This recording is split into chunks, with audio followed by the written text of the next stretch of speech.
ಹಾಗೆ ವೀರು ಜನಗಳಿಗೋಸ್ಕರ ಮಾಡಿರೋ ಕೆಲಸಗಳಿಂದ ವೀರುಗೆ ತುಂಬ ಜನಪ್ರೀತಿ ಇದೆ.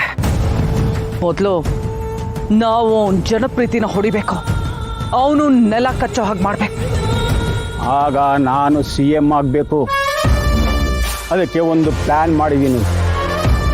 ಯಾವ ಗಂಗಾಧರ ಮೂರ್ತಿ ಅನ್ನೋ ಹೆಸರಿಂದ ಆ ವೀರು ಇಲ್ಲಿವರೆಗೂ ಮೆರಿತಿದ್ದಾನೋ ಅದೇ ಗಂಗಾಧರ ಮೂರ್ತಿ ಅನ್ನೋ ಹೆಸರಿಂದ ಮೂಲೆ ಸೇರಬೇಕು. ಗಂಗಾಧರ ಮೂರ್ತಿ ಅವ್ರ ಹೆಸರಿಂದನ? ಅದೇ ಸಾಧ್ಯ? ಅವ್ರು ಸತ್ತು ಎಷ್ಟೋ ವರ್ಷಗಳಾಗಿದೆ ಅಲ್ವಾ? ಹೌದು ಮದನ, ಗಂಗಾಧರ ಮೂರ್ತಿಯವರು ಹೇಗೆ ಹಾಸಿಗೆ ಹಿಡಿದ್ರು, ಅವ್ರು ಹೇಗೆ ಸತ್ತೋದ್ರು ಅನ್ನೋದು ನಿನಗೆ ಗೊತ್ತಾ?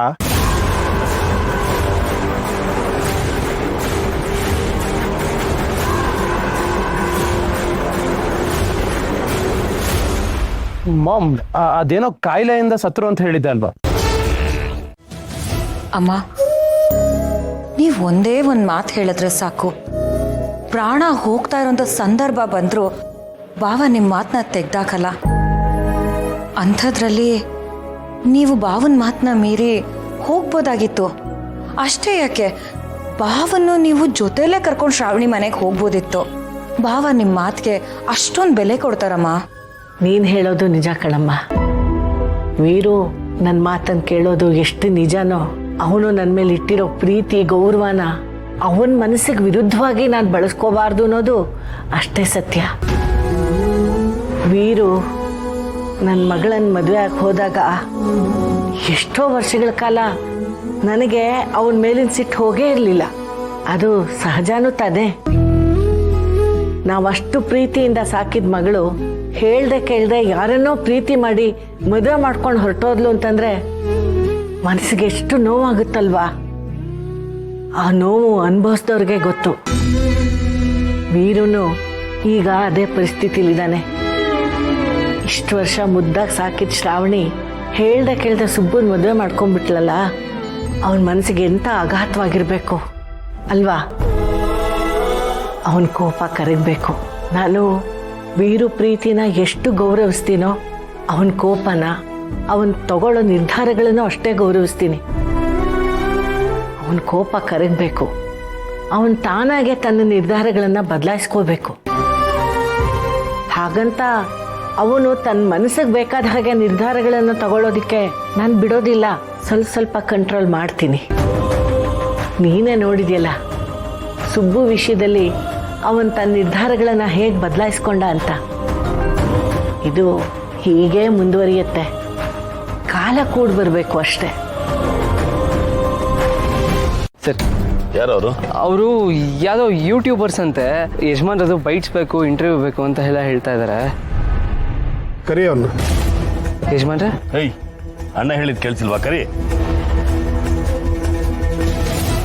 ಬನ್ನಿ.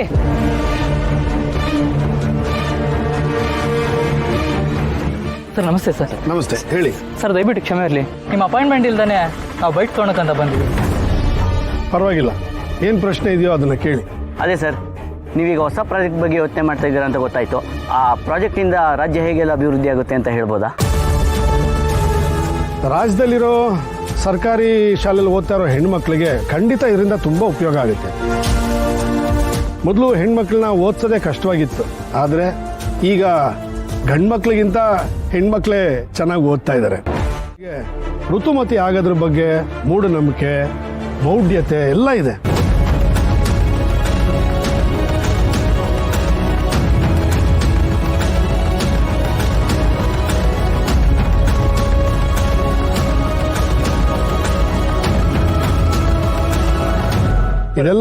ಇದೆಲ್ಲ ಬೇಗ ಕಾರ್ಯರೂಪಕ್ಕೆ ಬರುತ್ತೆ.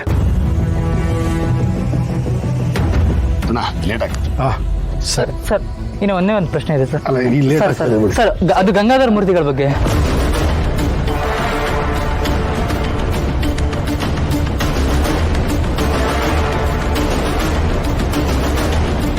ಅವ್ರ ಬಗ್ಗೆನ?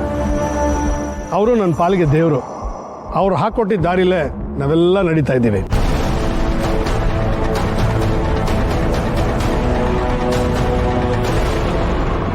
ಅರೆ, ವೀರು ಇನ್ನೂ ಹೊರಟಿಲ್ವಾ? ಹೊರಗಡೆ ಯಾರ ಹತ್ರನ ಮಾತಾಡ್ತಿರೋ ಹಾಗಿದೆ, ಯಾರಿರ್ಬಹುದು? ಅಮ್ಮ ನೀವಿರಿ, ನಾನು ಹೋಗಿ ನೋಡ್ಕೊಂಬರ್ತೀನಿ. ಬೇಡ ಬೇಡ, ನಾನೇ ಹೋಗಿ ನೋಡ್ತೀನಿ. 4 ಹೆಜ್ಜೆ ನಡೆದ್ರೆ ನನಗೂ ಆರಾಮ್ ಅನ್ಸುತ್ತೆ. ಅವರ ಸ್ಮಾರಕ ಸರ್ಕಾರ ಅವ್ರ ಹೆಸರಲ್ಲಿ ಒಂದು ಕಾರ್ಯಕ್ರಮನ ಆಯೋಜಿಸಿದೆ. ಸರ್, ನಾವು ಕೇಳ್ತಾ ಇರೋದು ಗಂಗಾಧರ ಮೂರ್ತಿಗಳ ಸಾವಿನ ಬಗ್ಗೆ.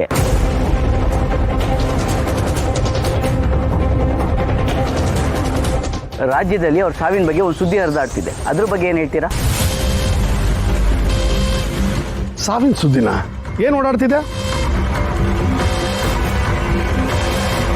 ಏನು ಸುದ್ದಿ ಹರಡ್ತಾ ಇದೆ ಅವ್ರ ಸಾವಿನ ಬಗ್ಗೆ? ಸರ್, ಅವ್ರ ಸಾವು ಸಹಜವಾದಲ್ಲ, ಕೊಲೆ ಅಂತ ಸುದ್ದಿ ಇದೆ.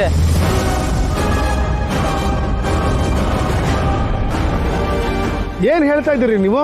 ಹೌದು ಸರ್, ಗಂಗಾಧರ ಮೂರ್ತಿ ಅವರ ಕೊಲೆನ ನೀವೇ ಮಾಡಿಸಿ ಅವ್ರ ಸ್ಥಾನಕ್ಕೆ ಬಂದಿದ್ದೀರಾ ಅಂತ ಜನಗಳು ಮಾತಾಡ್ಕೊತಿದ್ದಾರೆ ಸರ್.